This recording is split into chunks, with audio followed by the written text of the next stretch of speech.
Imagine, because of your own horrible experience with school, that you're too uncomfortable to intervene when there's a problem, ask questions, and advocate on behalf of your child. Imagine feeling like whatever happened at the school was completely out of your control, and your only option was to go along with whatever the school does and whatever the teachers say. Although not unique to the Aboriginal population, this feeling of disconnection from social institutions such as schools is magnified due to historical legacies of residential schooling and has inspired my research project. My research asks, what is the link between family-school relationships and educational inequality among Aboriginal populations in Canada? This is an important question. The education gap between Aboriginal and non-Aboriginal Canadians is one of the great social policy challenges facing Canada. Census data shows disparities. Among the Canadian Aboriginal population, fewer complete high school, fewer go on to university. There are lower rates of employment and lower income compared to the general Canadian population. Using a qualitative research design, my research examines the link between Aboriginal family-school relationships and how this relationship shapes academic achievement and connections to schools.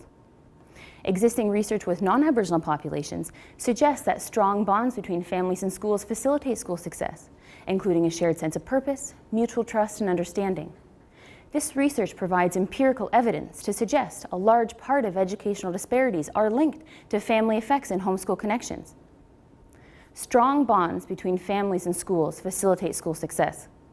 However, developing strong bonds with schools may be challenging for some Aboriginal families due to historical legacies of Aboriginal education in Canada. I've conducted 61 interviews so far with Aboriginal and non-Aboriginal parents and teachers, and I've learned that it's typical, and that the majority of Aboriginal families' parents are scared, and they're uncomfortable to enter schools and interact with principals and teachers. I've learned that in some cases, Aboriginal parents are so uncomfortable with their children attending school that their children pick up on that and deliberately do not do well. I've learned that because of these problematic relationships between some Aboriginal families and schools, they can create horrible experiences for Aboriginal children, ultimately impacting academic achievement. The education gap between Aboriginal and non-Aboriginal Canadians is one of the great social policy challenges facing Canada. Focusing on family-school relationships, my research aims to further understand the existing gap, as well as what strategies can help reduce it. Thank you.